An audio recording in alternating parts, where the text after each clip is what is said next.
Hi everyone, my name is Daniela Sugia, and if you're watching this video, then someone you love or you yourself suffer from post-concussive syndrome.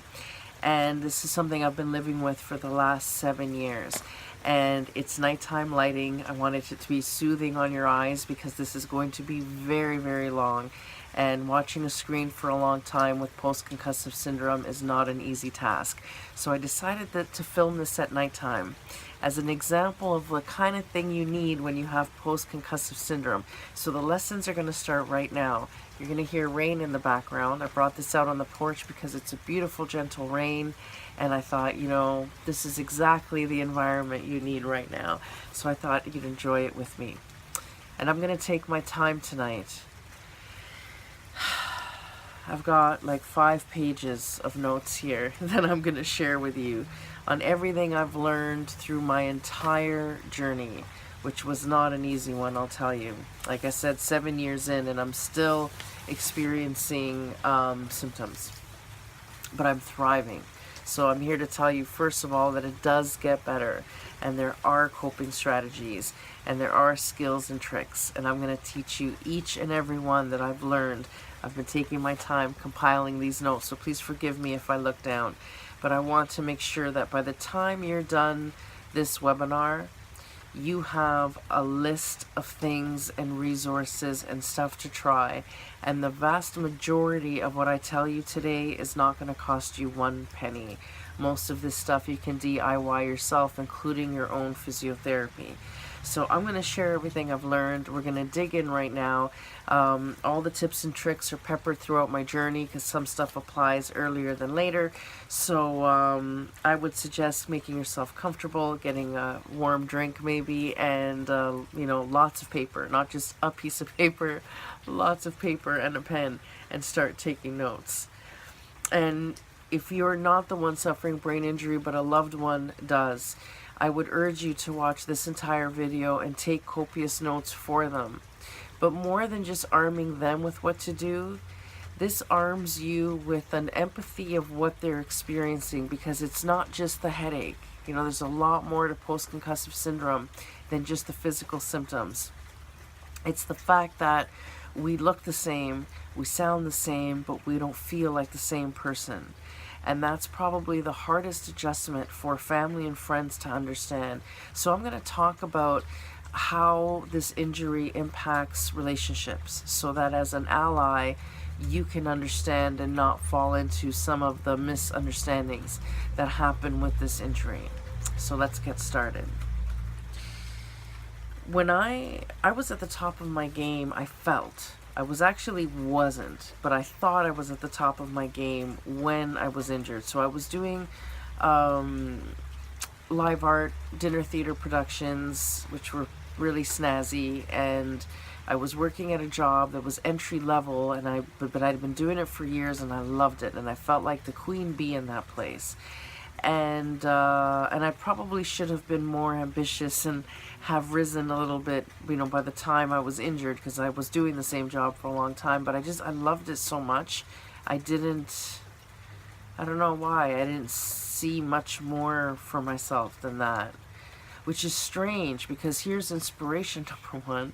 So when I got injured, I was doing an entry-level position.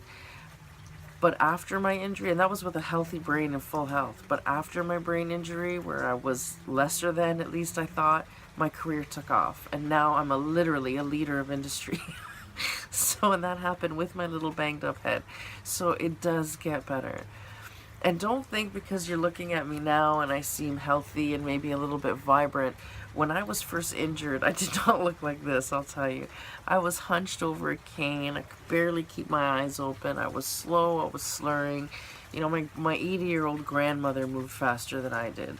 So it was a long, slow coming back, but I did crawl out of that sleep, and you will too. So don't stress about that.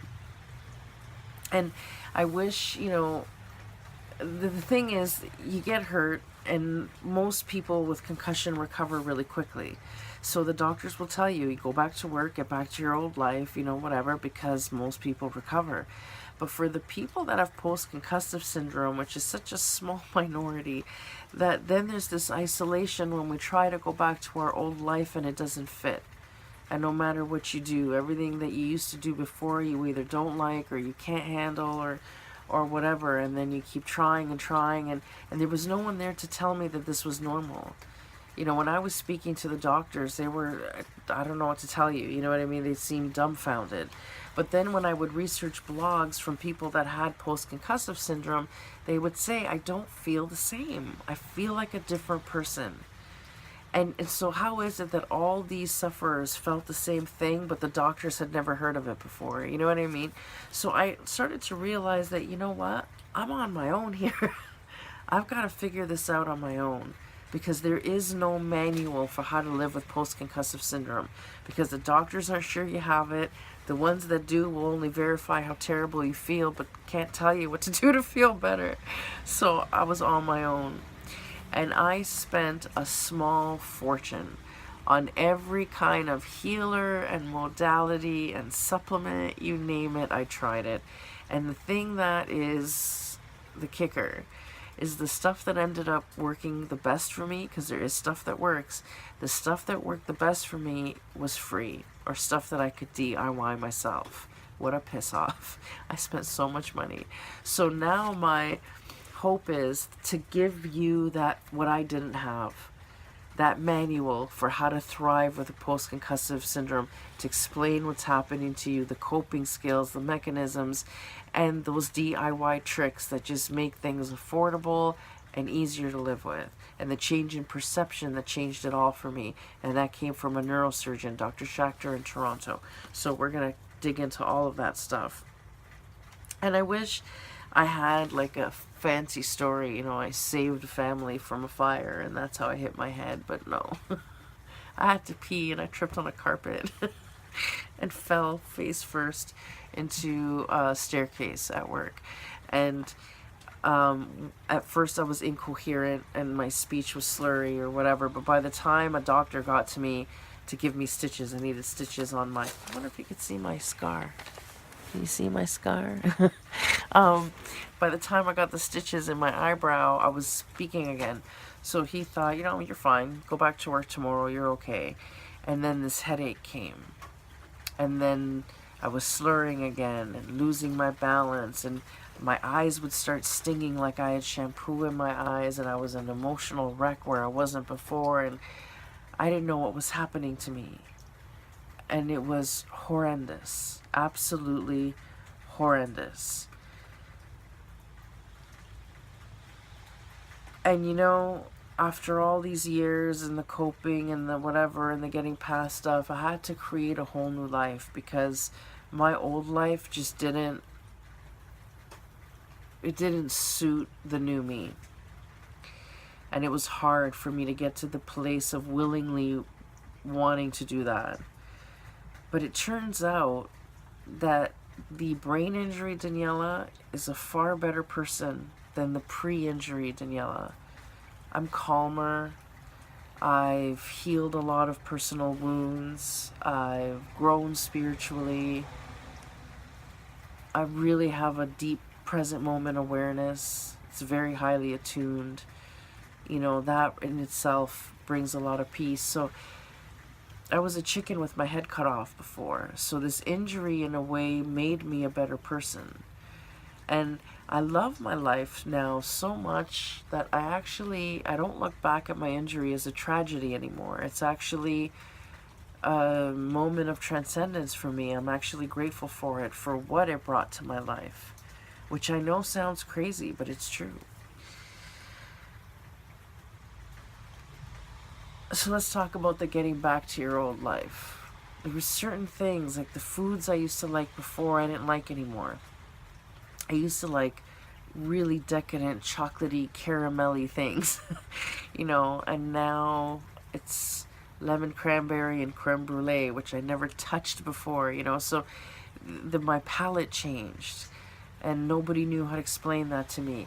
I used to love industrial music. I listened to Nine Inch Nails and Marilyn Manson and Tool, you know, those were my bands, and Loud. And now I couldn't listen to that anymore. The only thing I could handle was instrumental world fusion, classical, and easy jazz. That's like my jam now. Totally different than the way it was before. But so what? I'm classy now, you know. There was a time I really missed my old music and that edgy me or whatever.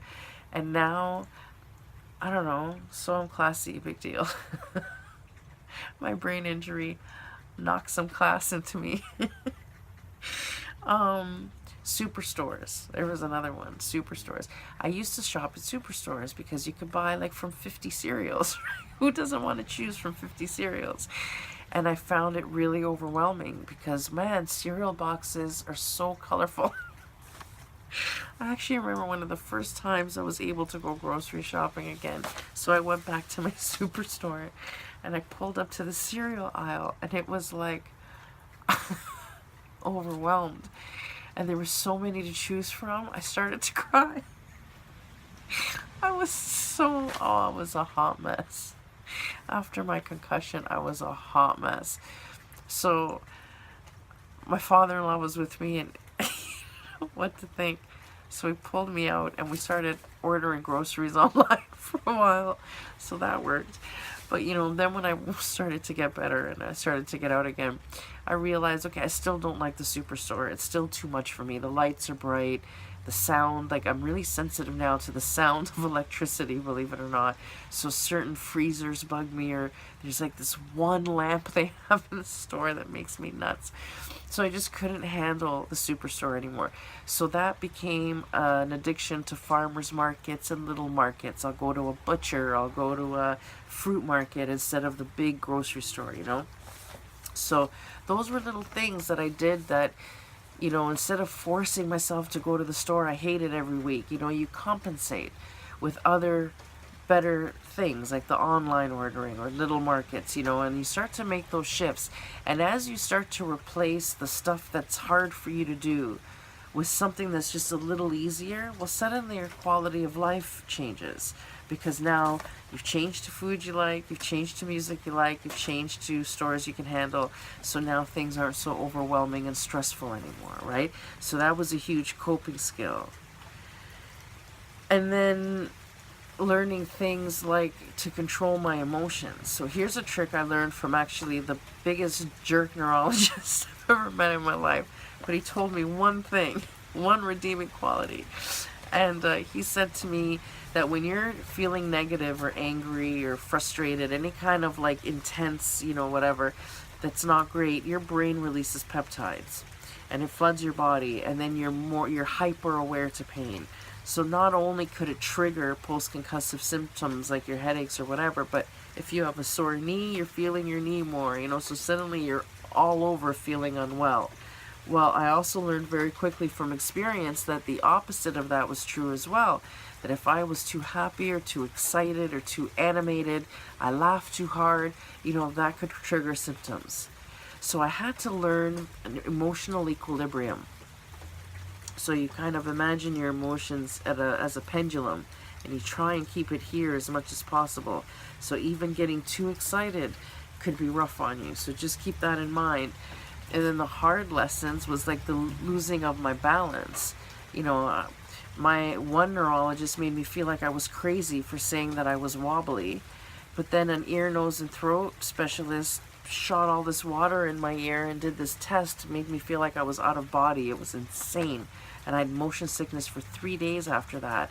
But he told me I lost 36% of my balance on one side. So, jerk neurologist. So, you know, and that one neurologist that I said was a jerk told me the worst thing, because I said to him, I feel like I need a cane or something. I'm always falling. And you go, that's impossible. And then the ear, nose, and throat specialist says to me, oh, you've lost 36% of your balance. You better not be leaving the house without a cane or you're in big trouble. Huh. So, but anyway, I was fighting the cane. I was like 35, 36 years old. I was humiliated at needing a cane. I had a big complex about that, a big ego. And especially because you can't just use a regular cane. See, a regular cane follows your center of gravity. And when you have a vestibular disability, your center of gravity is off. So if you tilt, your cane's tilting with you, and that's not helpful. So what you need is what's called a quad cane, Q-U-A-D, quad cane. And you get them at those medical supply places, and some drugstores even have them. And it's a cane that has the base, that square base. They're horrendous and hideous looking. My mom even crocheted me a thing to put over it. They're awful. Anyway, I needed one of those, but man, the stability that gives you, I could walk to China and back with one of those. But the problem is that over time, it does affect your posture, it does slow you down, it does limit you, it's cumbersome and a big pain in the ass. So I was thrilled when I could get rid of it, and I DIY'd my own physio that allowed me to do that, and I'm going to share that with you later. But before I got the cane, that balance problem was a huge trigger, because you don't want to hit your head again, and that was a big thing for me. I was so afraid because I tripped on a carpet and I tripped walking, and I'm so afraid of getting another concussion. I went through this period of paranoia where I was scared to walk. You know, every step I took, I was paying attention. I was having flashbacks, and it was just horrendous, absolutely horrendous. So that took a long time, to get my strength back, and to get my will to be independent back, and to leave the house again and whatever. But the problem is that that people didn't make it easy before my cane. So for example, I remember one time I was in the grocery store and I was leaning to look at the expiration date on a thing of meat, and I fell into the meat counter. I fell right into the meat cooler. It was humiliating. And someone told me to get rehab, and they thought I was high, and I went home and sobbed. And so people would scoff at me if I staggered, or, before I had the cane, they just assumed I was inebriated. And so I would sob. I would go home and cry forever. And once I got the cane, the falling into freezers stopped, because it gave me stability. But at the same time, it was also this invisible flag that, hey, this girl is injured, she's not drunk. So then people had a little more compassion. Sometimes the compassion's annoying. For example, it takes you forever to walk from here to there. You know what I mean? So somebody would be half a block away, and they'd be holding the door open for you.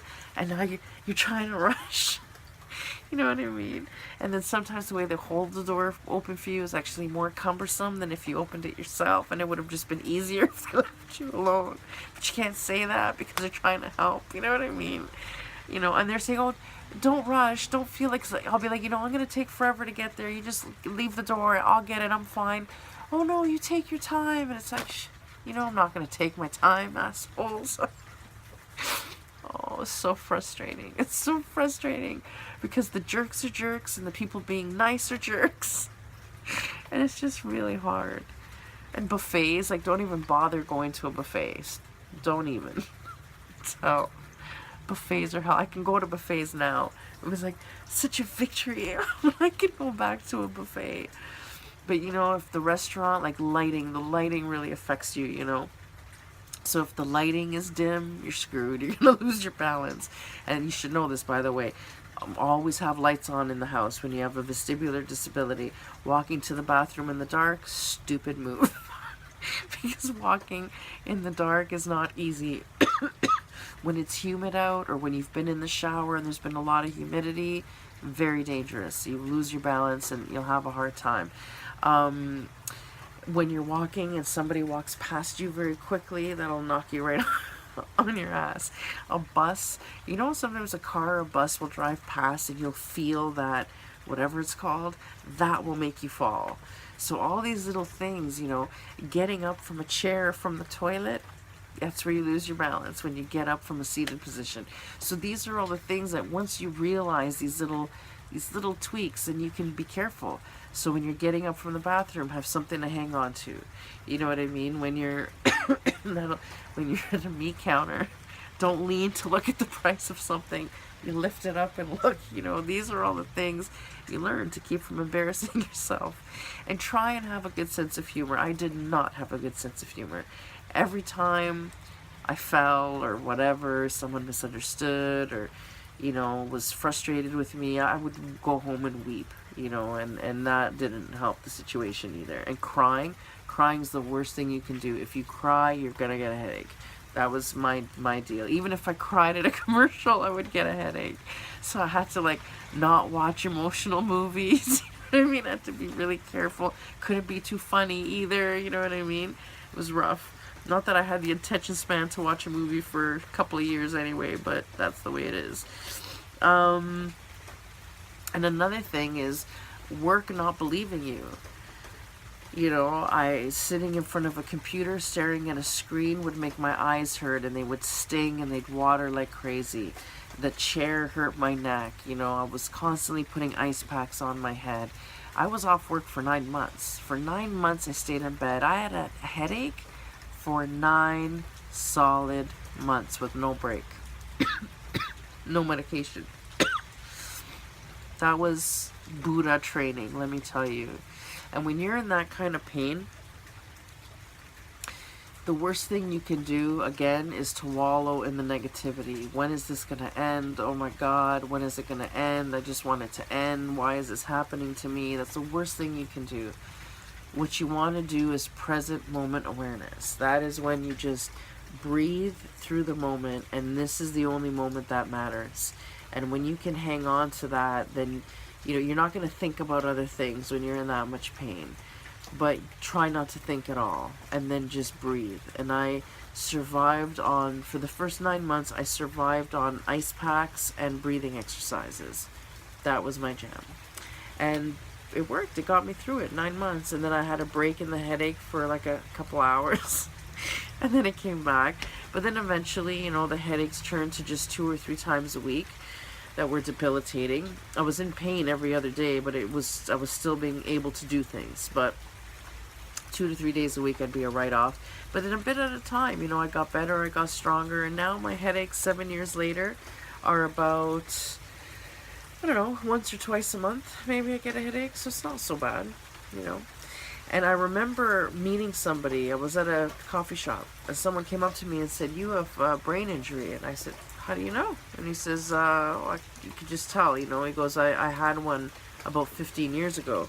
And I said, and? Yeah, I ended up with post-concussive syndrome. I still live with it, you know. And he says, you know, he said, concussion is a 10-year journey. I wanted to kill him when he said that. But he said, concussion is a 10-year journey. And he goes, don't worry. He goes, it's not like you're going to feel today, you know, the same way 9 years from now. He goes, every day it gets better. But by the time you feel like you have some semblance of normal, that's 10 years. And that was hard for me to accept. But now that I'm 7 years in, I don't feel half bad. I have a lot of symptoms, I have my moments, whatever. But I don't feel, you know, well, I don't feel great. I'm not gonna lie to you, I don't feel great. But it's not hell. My life is not hell. You know, and there's other people that feel a hell of a lot worse. So I'm alright. And you will be alright too. Tea bags for your eyes. Well, write this down. If you ever get that symptom where you feel like you have shampoo in your eyes, just out of the blue it hits you and you get all this stinging and the eyes water.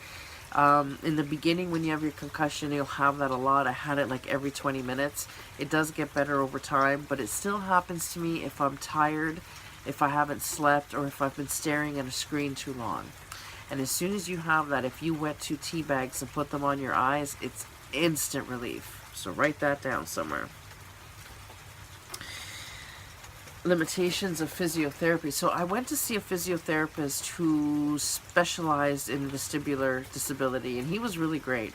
And one tip that he taught me, which really helped me probably more than any other tip he taught me, is when you're walking, fix your gaze. What throws off your balance is when you start looking everywhere, especially if you turn your head. If you turn your head, you're gonna hit the floor.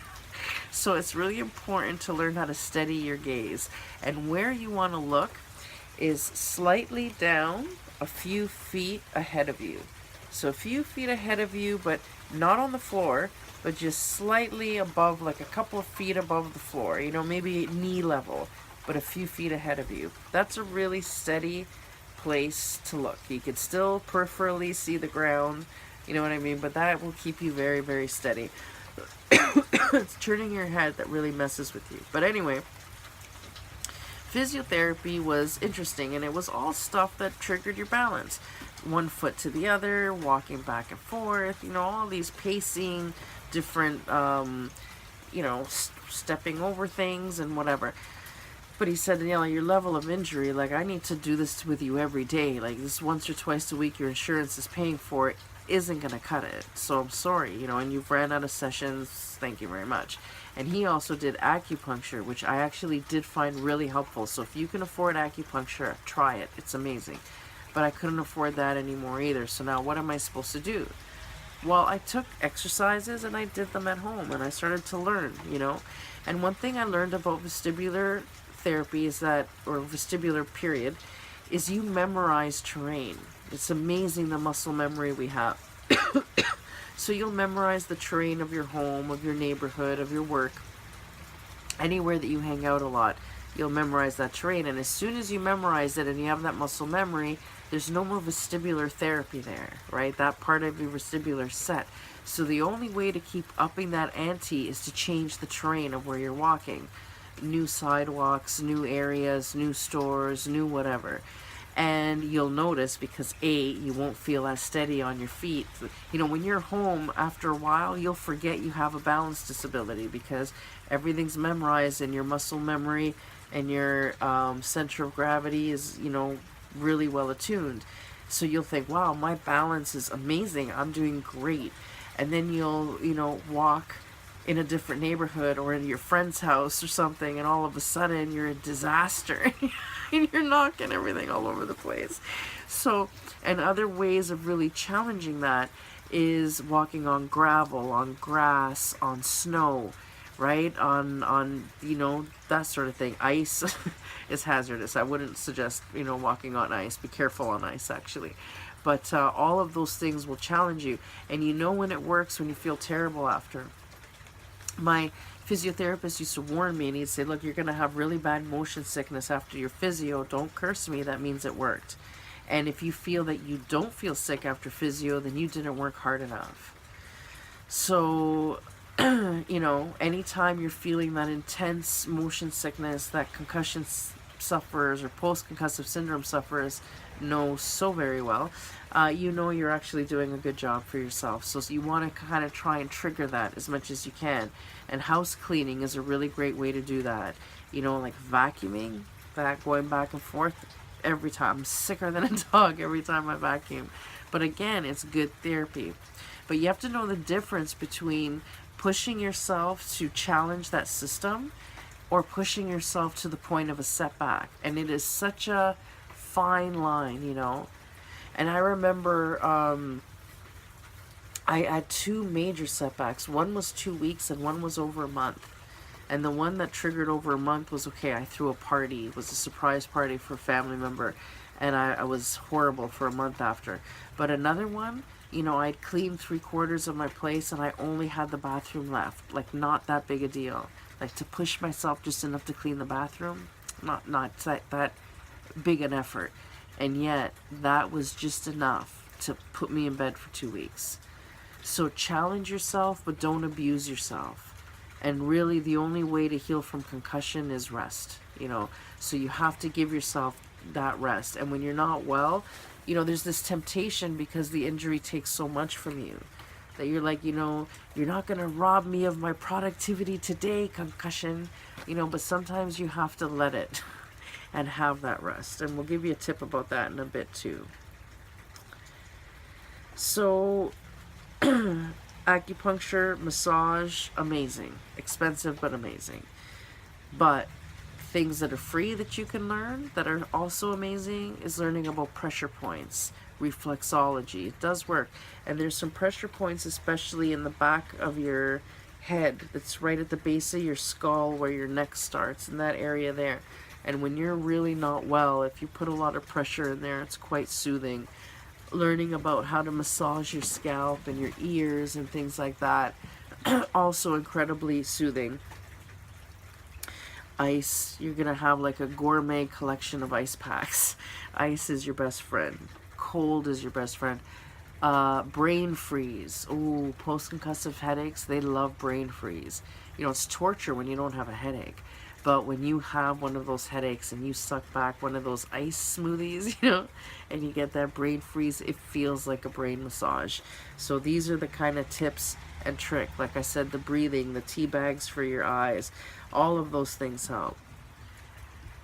But meantime, I'm trying to get back to my old life. I'm forced back to go to work at this job I can't handle, and I'm superstores, you know, and all these things, and I miss my old music, and I'm just miserable. Miserable, miserable, miserable. Nothing's really working, and my doctor is useless, and I don't know what to do. And I hear about this neurosurgeon in Toronto, Dr. Schachter, and he is a neurosurgeon to famous people like famous hockey people with concussions. So I begged my doctor for referral. It took 6 months to convince my doctor to give me the referral. So after 6 months of nagging, he does, and then it takes a year to see this guy. So I want you to remember, like, let's look at the timing here. So for 9 months, I'm bedridden. Now I'm back at work at this point, maybe 4 or 5 months. And then I wait 6 months to get the referral, and then another year to see Dr. Schachter. So by this point, I'm thinking, well, by the time I get to see Dr. Schachter, I'm probably going to be feeling better, but I'll keep the appointment just in case. And by the time I got to see Dr. Schachter, I felt as terrible and more depressed than I was when I originally made the appointment a year before, because nothing changed. I felt as awful as I did 9 months after my injury, you know. And the reason I say 9 months is because for 9 months I had a solid headache, and at 9 months it started to break up a bit. So that was like the first breakthrough in my recovery, but it never got better from that. Like, I never got better, and I'm thinking, Dr. Schachter's gonna fix it. This guy deals with famous hockey people. He's gonna fix me. So he tells me he can't fix me. And this is probably as good as it's ever gonna get in my life. Which, by the way, he was wrong. It got way better than it is. But I think he was trying to break it to me because I was in denial. And he said to me, "You are in denial." And he said, "You know, Daniela," he goes, "your problem," and he told me to me flat out, "your problem is that you had a work injury and WSIB is involved." WSIB is the work insurance. WSIB is involved, so no doctor is going to be totally helpful because everybody's scared of them. I'm so old, I'm not scared of anybody. That's what he said. And he said, "So I'll tell you the truth. And the truth is, this is as good as it's going to get for you, and you're probably going to be feeling this way for the rest of your life. But the only reason you're suffering is because you keep trying to go back to your old life." And I'm like, "But that's what the neurosurgeon and the neurologist and the doctors that they sent me to told me." And he's like, "Sure, because it's a work injury and they don't want to pay out. So they want you to think you're fine and force you to go back to your old life. But you're not that old person anymore." He says, "You can't go back. You're never going to fit in your old life because you're not that person anymore." He says, "So you need to mourn yourself and let yourself go and find a new normal. And Daniela, right now you're overwhelmed because all these symptoms are hitting you all at once and you're looking for the cure-all for all of it, and that doesn't exist. So you need to break down every symptom and try different coping strategies for every single symptom, and it'll be trial and error. And after a while, you'll develop a little arsenal of tricks that help you cope. And you'd be surprised what you can learn to live with and how well you could thrive coping with it. You'd be surprised what you learn to cope with." And I was devastated. I don't want a new normal. I don't want to cope. You know, I want my life back. I want to listen to Tool full blast again, you know. It was devastating. So I went home. He even told me I reminded him of Eric Lindros, which is weird because my little cousin was named after Eric Lindros. Like, my uncle cursed me. Anyway, so I go home and I cried for 2 weeks. I sobbed for 2 weeks. I did the mourning. That was instant. I walked out of his office sobbing. I cried for 2 weeks, and then I had this shift. Okay. So who am I then? And what do I like? And what do I like to do? because there's got to be something. Like, I'm not dead, so what do retired people do? Maybe I'm like an old lady now, you know what I mean? What is it? So then it turned into this fascinating self-discovery, which was really quite decadent, you know, because chocolate and caramel is now gross, but creme brulee is awesome. So then it was about testing my new palette. It was like a new toy. I was the new toy. This body became my new toy.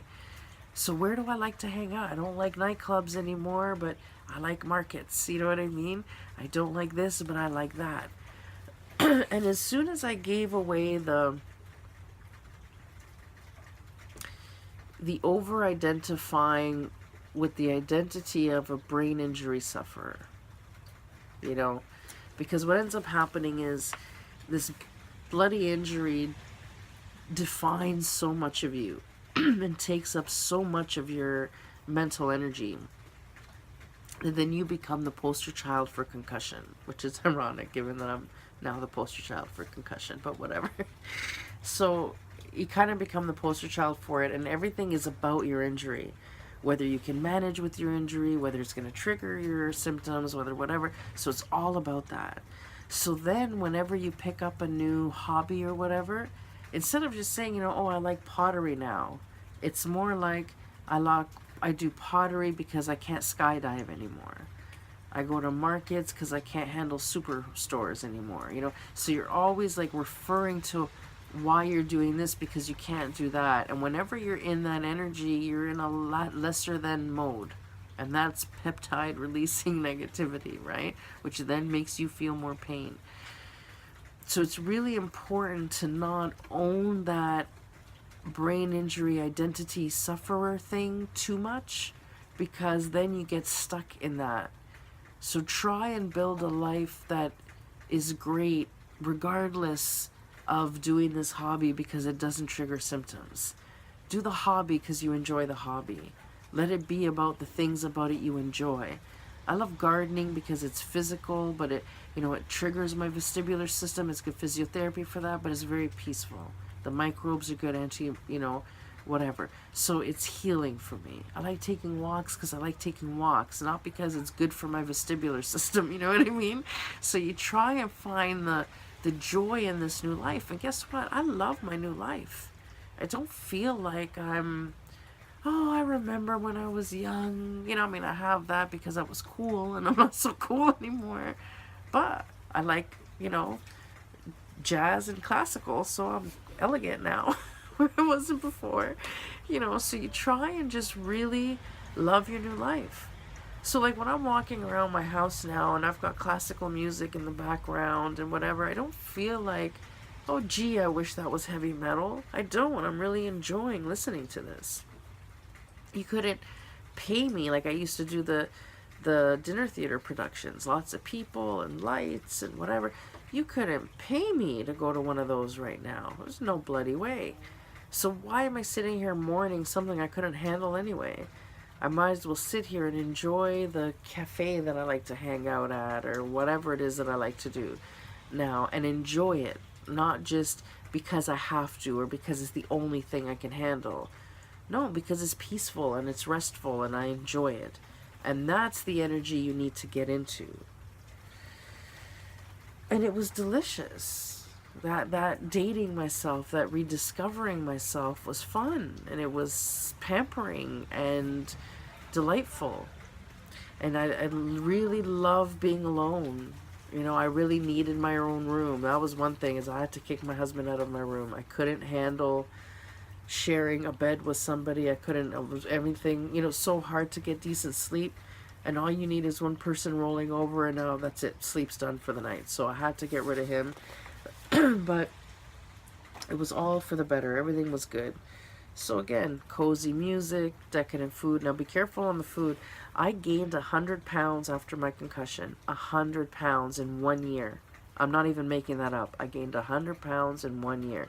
And that's because I was so bored and in so much pain, I ate my pain. So that's a warning. And lighting is so important. No bright lights, you know. I got Christmas lights everywhere. And that's the majority of the lighting that I use in my house. I don't like bright fluorescents. I don't, so I keep the lighting really cozy and calm.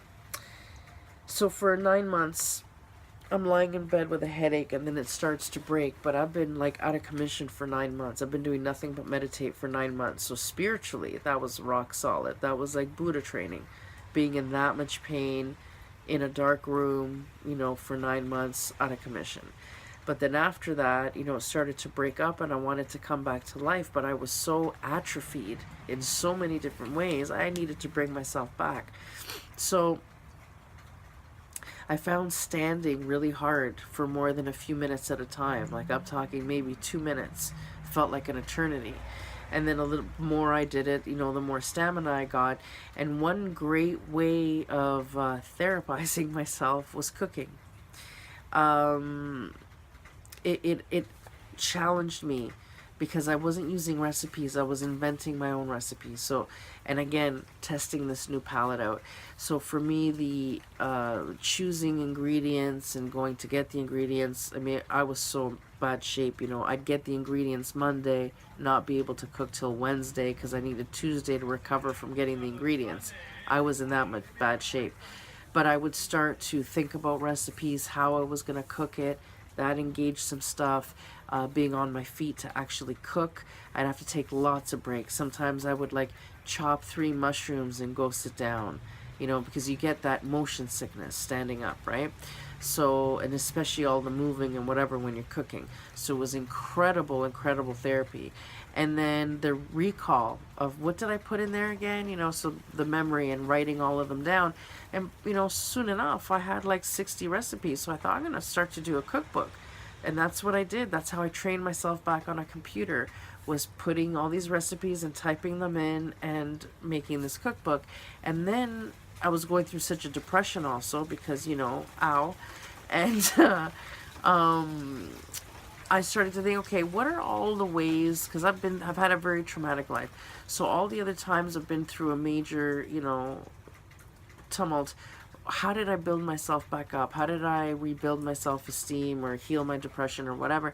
And then I started to remember all these things, and I wrote about it, and I added that to the book. So next thing you know, I have a self-help cookbook, and it was actually quite stellar. And a friend of mine who's a wonderful, very well-known photographer, Maria Gagliardi, she, just to be supportive of me, volunteered and photographed the book and illustrated it beautifully for me. So it turned out to be a stellar piece of work. And that was a big part of my recovery. So find your thing. Restoring cars, or whatever your project is, find that and use that and tinker on it as part of your recovery. Tinnitus. Let's talk about tinnitus. Tinnitus is when you get all that squealing and pressure in your ear. It's more like a whistle in your ear. And of all my symptoms, that was worse even than the pain, honestly. And it made me insane. I really thought I was going to lose my mind, that if this doesn't stop right now, I don't know what I'm going to do. So I spent a small fortune on every kind of therapy, modality, whatever, to try and fix this. And I should have saved the money, and I still have tinnitus, but it doesn't bug me. It's, Dr. Schachter, he was right when he said you get used to stuff. So my tinnitus is no different than the rain we've been hearing in the background, or the clock on the wall, or the fan in the room. That's what it is to me. And not that I don't notice it. Like, if you go through some of my Facebook posts on my personal page, I'll actually say stuff like, me and my tinnitus are going for a walk. I'm being serenaded by my tinnitus. Oh, me, I'm just listening to the crickets and my tinnitus. Sitting on the porch, So, but it's an appendage. It's like I have curly hair, and, my knee hurts when it rains. Like, it's no different than that. And it really does not bother me one iota.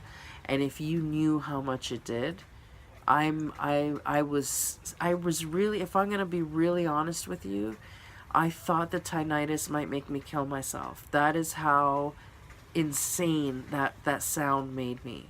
And now it doesn't even, nothing. Like, it's fine. I wish I never spent the money trying to cure it, given how much it doesn't bug me now. But that's important to know, that some of the symptoms that you hate the worst will turn out to be not a big deal in just a little bit. You know, the human body is so adaptable. The human spirit is so adaptable. So don't underestimate how much you don't even suffer from anymore, even if it doesn't go away. So let's talk about your balance, losing your balance. So when I lost my balance, oh, that was rough. That was rough. Going downstairs or any kind of, you know, slope, ooh, not good. But when you start to lose your balance, don't feel like you need something to grab onto.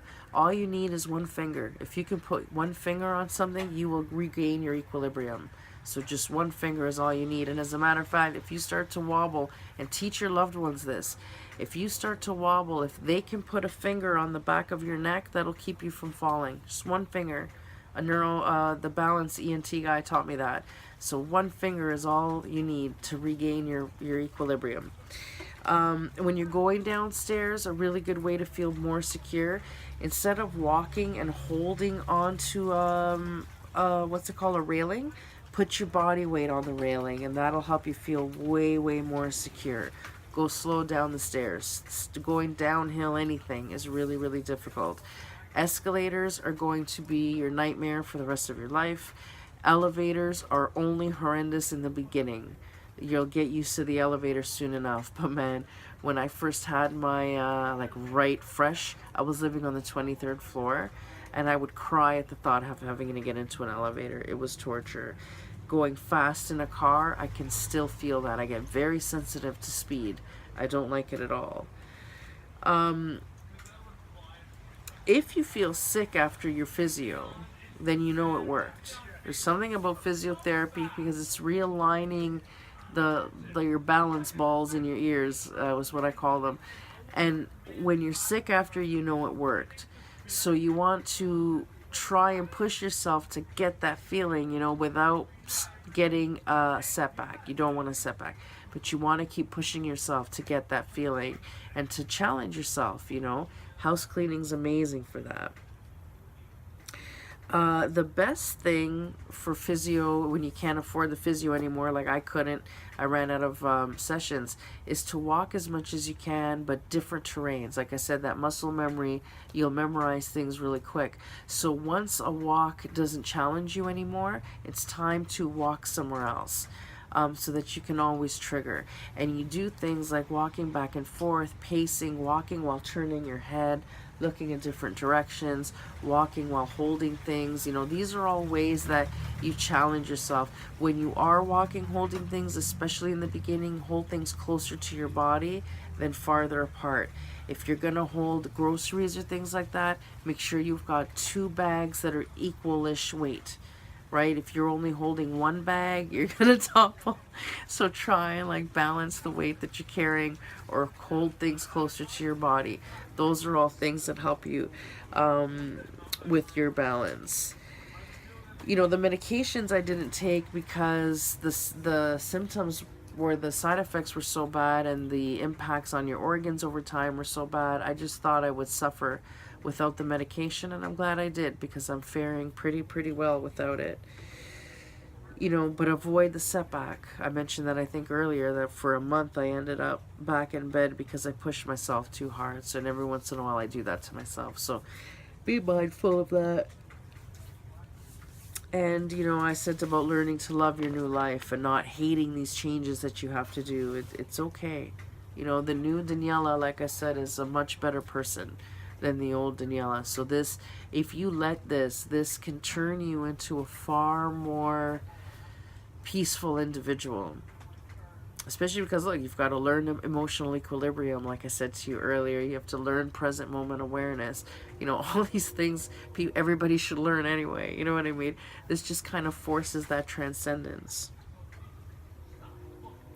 So let's talk about my career. So entry-level position with a perfect brain and health, but my career is going nowhere. Then I get a concussion and my career takes off. Now, in full disclosure, I was quite privileged in the sense that my family owned a business, so I could convince my dad to let me have a job, and I could create the job to suit my symptoms. And it took outside the box thinking to figure out what I could do. So anything that's working from home is outstanding, because that usually will give you the flexibility. Like, for example, like one thing, like, okay, I got a job doing social media marketing, and I was doing like Facebook posts for company page or whatever, and blog posts for company website. So in the days I'd have really, really bad pain, or that I couldn't see because, the eye thing, I would use a dictaphone to write my blog post, but then wait till the pain was over the next day to do the editing and the posting. Customer service worked over the phone at home. That worked well for me. And eventually I learned enough about the business that I actually started to develop the brand, and then I developed the sector and whatever. And now I'm vice president of development, and I design municipal curbside collection programs for municipal governments. And I'm the leading expert in this industry, and I do guest lectures at universities. So my career took off with this banged up brain. It never held me back. And yet I couldn't do my data entry job, which was an entry level position. My data entry job, $14.99, and then I'd have to punch in $14.99. The problem is my memory is so shot.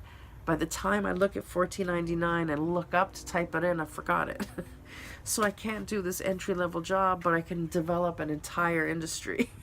So don't think that because you can't do something entry level, that means you'll never do anything grand, because you can. It's just about not focusing on the thing. I can't stare at a computer, I can't sit in the chair, I can't whatever. You stop focusing on that, and you start focusing on what you can do. And then from there you build a life. So focus on jobs, again, that's working from home, that's independent. Entrepreneurism may be something you want to look into. If you can't afford to start a business because of infrastructure, you may want to look at affiliate marketing or multi-level marketing. Those are, I know a lot of people that make a lot of money in that way. So don't think that it's necessarily all a scam. You can make a ton of money. You just have to hustle. And then cryptocurrency trading is another option that's amazing for disabled people. You just need that little nest egg to get you started trading, just to have something to trade with. But I know someone that with a small trade of like a $2,000 balance, they're able to trade and make about $100 or $200 a day. So that's not so bad, right? So you want to think outside the box for jobs, and keep your symptoms in mind when it comes to your job. And one thing that really, I've made a million life changes since my concussion, but one of the most profound changes I've made is to move out of Toronto. I lived in downtown Toronto in a really loud, big apartment building, and all the noises and the neighbors upstairs and the sounds and the sirens of the city, I couldn't handle it. So I moved to a city that's about 50,000 people in a really quiet subdivision, and that change was fundamental. It was the beginning of a massive improvement in a million of my symptoms. So definitely getting out of the city is a huge bonus. Concussions really like the country, or at least, small suburbia.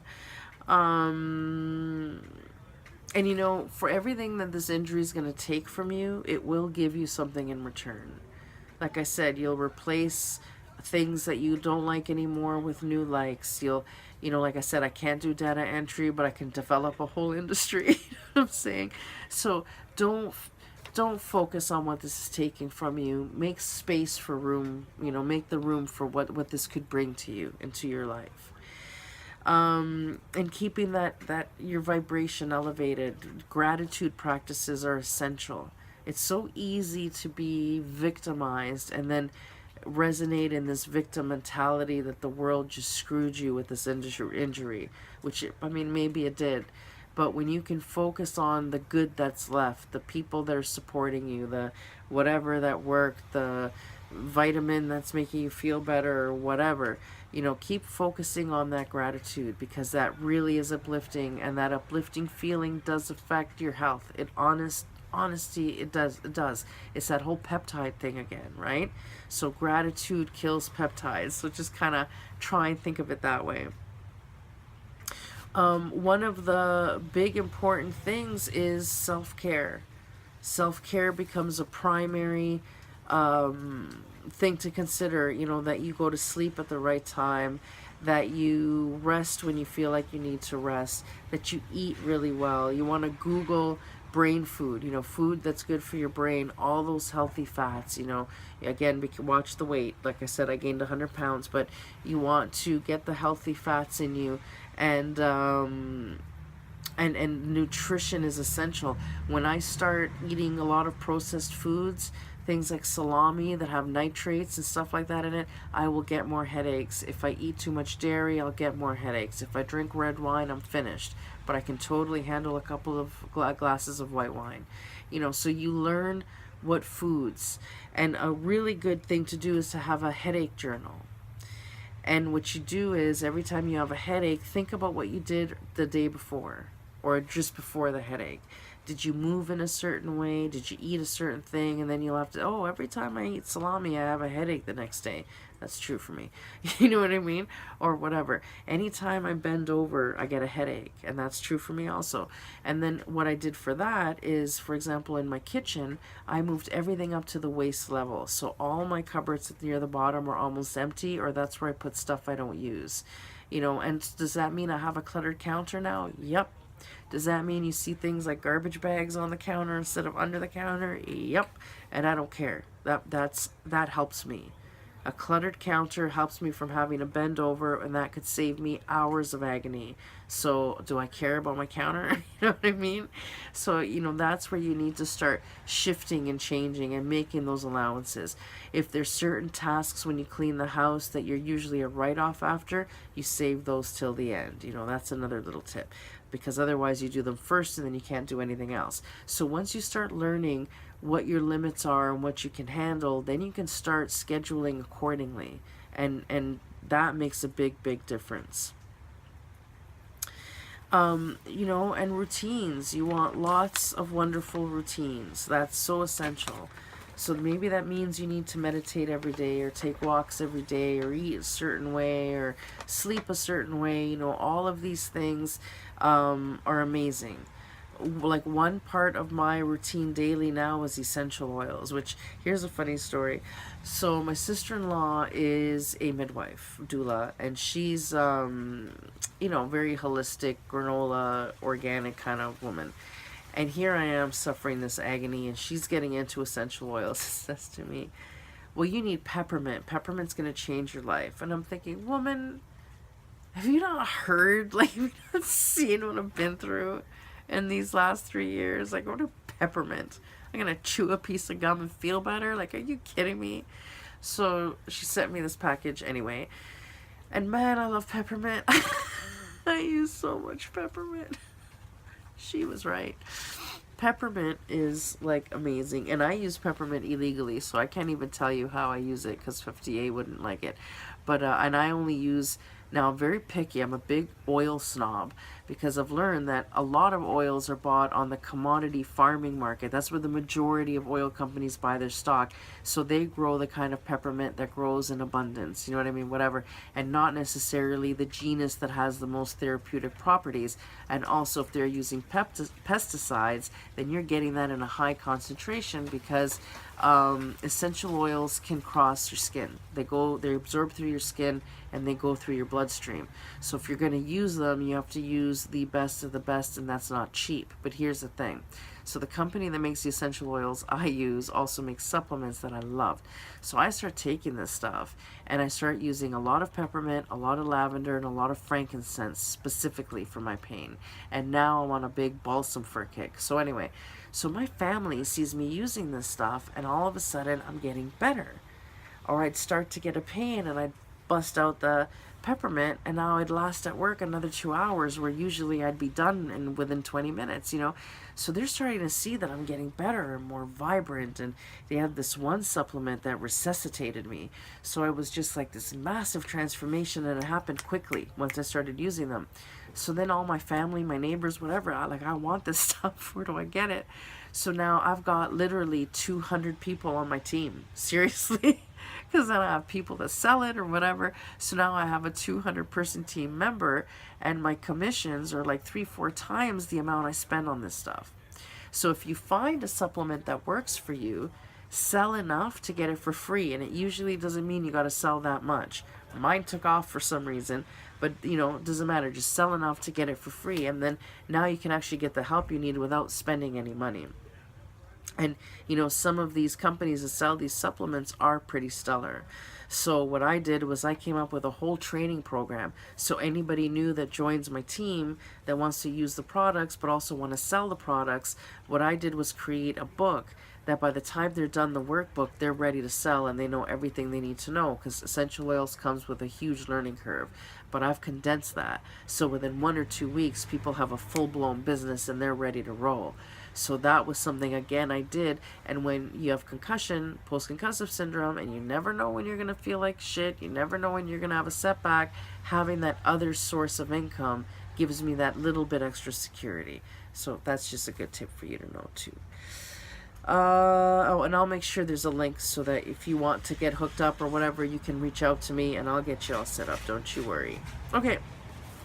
So these are all a bunch of tips. I'm just going to run through them real quick. We've been together an hour now, and I still have a page and a half of stuff to tell you. So let's go through it quick. So I've already warned you, walking downhill, that's where you're scared. That's going to cause you the most problems. However, it's also the best place to do your physio. So get yourself somewhere secure and something to hang on. Find yourself a difficult hill that's not crazy steep, you know, like a gradual decline, and then just walk up and down, and when you get used to that, find a different one and just keep at it. Escalators, avoid them like the plague. Elevators, you'll get used to it, but it's pretty rough. I talked about going fast in a car, people walking past you. Be very, very careful about the energies walking past you if you don't have a cane, because you could really get hurt. The big thing is your center of gravity, right? That's what you've lost. You've got these balls in your ear, your inner ear, that help you sense, you know, the equilibrium, that center of gravity, and now they've been knocked out of place. So you've lost this. So what you need to do is work on getting that back, and you do that just by moving until your body's used to it again. And like 10,000 hours, I'm serious. You need like 10,000 hours of walking different terrains before you start to feel solid.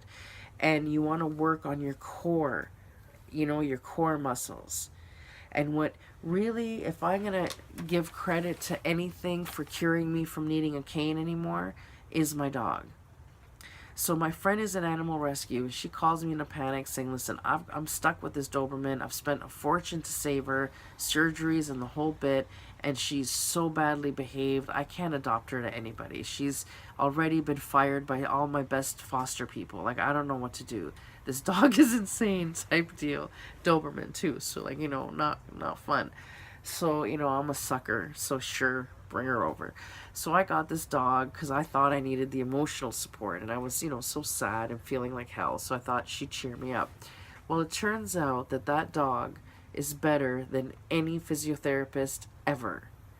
Because first of all, she's so badly behaved, she's always jumping on me. So the first 2 months I had her, all I did was fall. She was constantly making me fall. But that started to work my core muscles.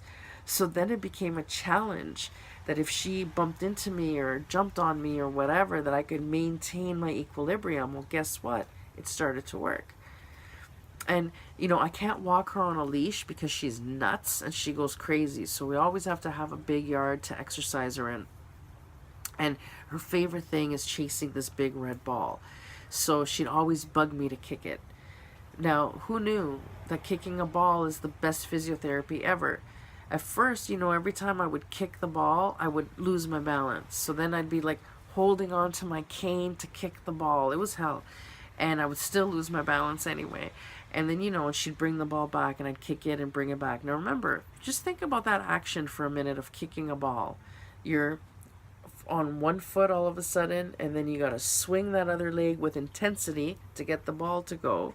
That's huge. So every time I would do this, it was woo, right? And then 2 seconds later, she'd bring it back. So this was over and over, and both legs I would do it. Well, I noticed that every time I let her out, I felt exactly like I did after physio. The thing is, with physiotherapy, I was doing it twice a day. With this pain in the ass dog, I was doing it 6 or 7 times a day. So now I'm doing physio 6 or 7 times a day, 7 days a week. Guess what? I no longer needed a cane after a while. I mean, it took a year, but after a year, I no longer needed a cane just from kicking a ball. So never mind the acupuncture, the physio, the whatever that's expensive, the finding different terrains to walk on. A dog and a ball. I'm telling you, it's the best physio ever. So it's good to know. Smaller stores, smaller venues, quieter restaurants, cafes instead of big malls, you know what I mean? Don't go to buffets, go to sit down full service restaurants. You know, these are all the little shifts that you make, you know, that now things aren't so rough, right? You don't go to big places, you go to small places. You don't go to loud places, you go to quiet places. But pretty soon you've created a really nice niche of favorite cafes and patios and whatever that you totally can handle. And now you don't feel like you're missing out anymore because your life is full. It's just full of different stuff. And the different stuff can be very succulent. It turns out that everything that I like that works for me for post-concussive syndrome turns out to be really elegant, classy stuff. So, who knows? Just made me a snob. A lot worse things that could happen. Online shopping is your friend, especially around the holiday season, right? That's hell. You want to do lots of holiday shopping. I'm already a germaphobe. This made me a bigger germaphobe because the last thing I want to be, like, I already feel sick every single day of my life. So the last thing I want to do is actually get sick and then have post-concussive symptoms with congestion or whatever else, or like vomiting can trigger my neck and that kind of thing. I don't think I talked about the neck, did I? I may have, and if, see, post-concussive, if I forgot, forgive me for repeating myself, but if you have neck pain that triggers your headache and you get that tension, your instinct is to do this and to stretch this way. Don't do that. And don't do this either. Don't do those big neck rolls. That's not cool either. What you want to do is take the pressure off the back of your neck. And you do that by lying down on your back. Now, the problem is you lie down for 5 minutes, it doesn't help, so then you start tossing and turning. You want to stay on your back for a minimum a half hour. And if you have that peppermint essential oil, put that on your neck. Anytime you're in pain, anywhere, put peppermint on. Now, it burns your skin, so you might want to put oil with it, like an olive oil or coconut oil, and never put it in your bath. But to have it on your scalp or in your hairline or in the back of your neck, when you're not feeling well, is incredibly, everything goes numb, and that's a really nice feeling. But yeah. Another tip is sometimes, you know, they think you start to get a headache, you need to lie down right away, and unless it's that neck thing, if it's the neck thing, then you need to lie down on your back. But if you're just getting your standard stupid headache and you're at a level, you know, 1 to 4 or 1 to 3, sometimes it's actually helpful to be physically active.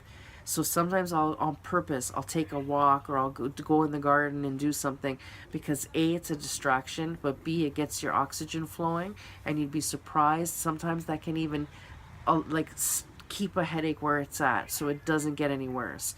And I find that sometimes that's really helpful, but again, you can't push it. So, you know, as soon as I start to get nauseous, then I know the headache's taking on a different turn, and then it's time to rest and lie down. The biggest tip, I think, is the shifting how you view your schedule. Now, there's meetings and things you have to, you know, take them as they come, and when they're scheduled, you've got to attend them. But when it comes to your weekly chores, your household chores, that's where you need to be more flexible. Most of us have this, the old life way, is to choose a day that you do the cleaning on. So every Thursday I clean, every Wednesday I grocery shop, every, you know, and you're so set in that routine. The problem is with a concussion or post-concussive syndrome is if you tell yourself you're going to clean on Thursday and then for Thursday you feel like hell, now you're kind of screwed. And then if you're like me, that for a while you were sick, you know, 2 or 3 times a week, well, now that really puts you behind. So instead what I do is I view the week, in 7 days, and then I have my list that has to get done by the end of the week. So if I wake up on Monday feeling amazing, then I'm going to tackle a few of the heavy duty things off the bat and not wait till Thursday because that's the day I do laundry or whatever. I do things when I feel good. So then that way, the days that I don't feel good, I can actually take the time to rest, and then I don't feel like, oh, I was going to do it Friday and now it's Friday, and if I don't do it today, it's not going to get done. You know what I mean? So changing your schedule from a daily schedule to a weekly schedule will really, really help you out in that regard. And it also cure you from procrastinating. This will cure you from procrastination, because when you have a moment where you feel good and then you think to yourself, well, maybe I'll wait and do it later, you know that even in 2-3 hours, you could be feeling very different than you do right now. So you're like, oh, I better get it done because I don't know what I'm going to be like in 2 hours. So that will also cure procrastination. Not such a bad thing either, right? And then there's changes you don't anticipate. Like if you gain weight quickly or lose weight quickly, it will affect your center of gravity, and that will affect your balance. When I got my bifocals, I've only had these like a week and a half, and man, am I having a hard time with my balance. I'm okay at home, right? But the other day I went grocery shopping and was the first time out of the house with them, and boy did I struggle. So it'll take me a lot longer than the average person to get used to bifocals because of my vestibular disability. That's more of my balance loss than the head stuff, but that's huge. And even things like changing your shoes. So no more 50 pair of shoe collection, I'll tell you right now. You'll end up with a pair of dress shoes and a pair of casual shoes. And your shoes have to be really flat, because if they even do this a little bit, you're going to start toppling if you have a balance problem. So really flat shoes, and then every shoe, because of the insoles or whatever of your shoe feel very different, that every time you change your shoe, you've got to learn a new center of gravity, or sorry, I got a hair in my face, learn a new thing to balance, right? So my shoes right now, they're literally full of holes and falling apart, and I don't want to change them because I don't want to relearn another shoe. It's so annoying. So shoes were a really huge consideration, something to get used to. I have a really hard time with my balance in the shoe department, which really limits you aesthetically too. That's kind of frustrating. I miss being able to wear funky shoes and heels and things like that. I told you to learn about pressure points. I'm going to repeat that again. The pressure points in the back of the neck, that's your big thing. Learning how to massage, all those self-care routine things, they really, really do help. Avoid the heat. Avoid the sun, avoid crazy lighting. Those are all things that could trigger your vestibular. And if you do end up overheating, peppermint's your friend there too. So you want to get some of that on you.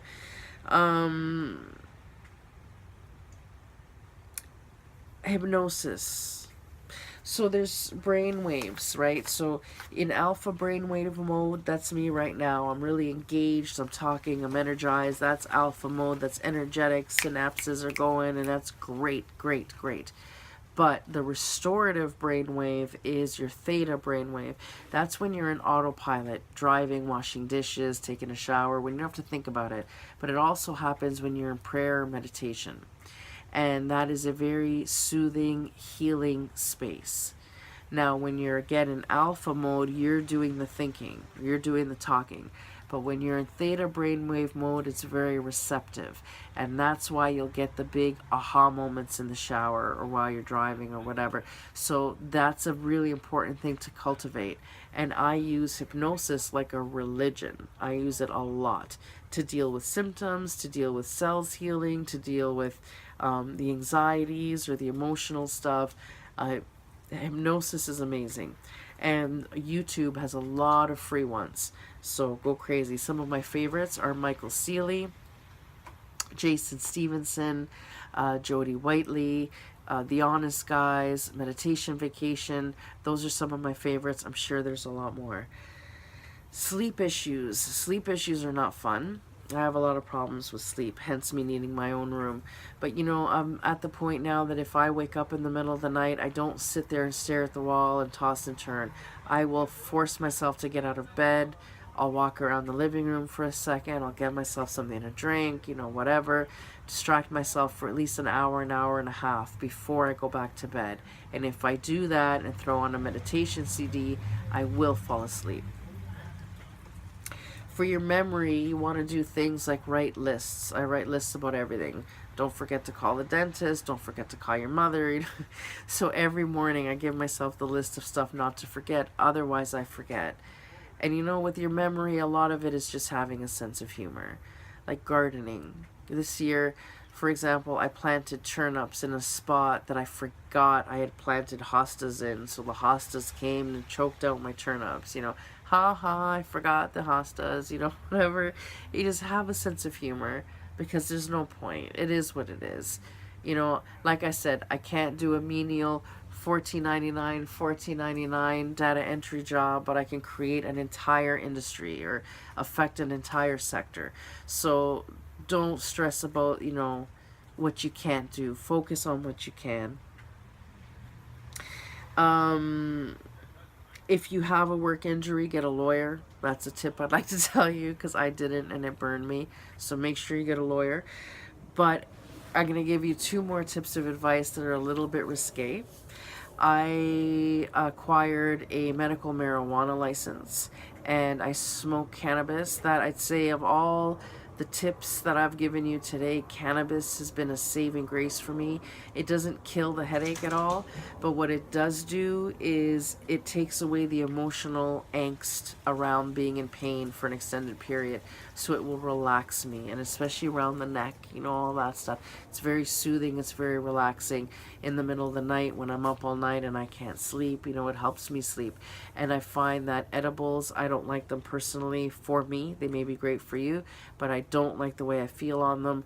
And the vaporizer doesn't do piss bugger all for me, but smoking it I find incredibly helpful. So if legal medicinal cannabis is available to you, that is something you may want to consider. And I will also say that I had mentioned to you that I almost, you know, get very few headaches anymore. Maybe 1 or 2 a month, maybe. I even skip some months. And I will say that there have been some interesting medicinal trials of psilocybin, which is a magic mushroom. It's a psychedelic. Normally it's used for psychedelic purposes, but there have been some medical trials where small microdoses, like a tiny little nibble, not enough for you to get high on, has had astounding impacts on the level of pain and reducing headaches. And my comment to that is that I hope they continue these trials and making this amazing, beautiful substance available to people that suffer, because it is remarkable. So I look forward to hearing more about that research developing as it comes out. But of course, I would never advocate that you purchase drugs on the street or that you try any treatment on your own without the support of a professional. Like I said, I don't know if it's Johns Hopkins, but there's some major universities that are doing clinical trials with psilocybin for headaches. So you might want to read up about that and see if you can contact one of those doctors for information. And let's see, we're at 1 hour and 17 minutes. And I'm hoping that all these tips and tricks at least give you a place to start. I'm hoping what it does is it gives you hope that you're not doomed. I wish you could see the shape I was in when I was first injured. I was a hot mess. And not for 5 minutes. I'd say it took 3 years. 3 years before I started to really recover. You know, for 3 years I existed. And after 3 years I started to recover. And now I'm at year 7 and I really truly feel like I'm thriving. So I didn't even hit the 10-year mark and I'm already feeling like I'm thriving. Do I have symptoms? Sure. You know, was it a lot to get used to? Yeah. Did it take a toll on some parts of my life? Definitely. You know, friendships. Let's talk about how it affects friendships, you know. You just can't be there for your friends the way you want to be because it's all about you and it's all about your illness, and you're not dependable because you're canceling weddings, you're not showing up to birthdays, you're You know, you just never know how you're going to feel.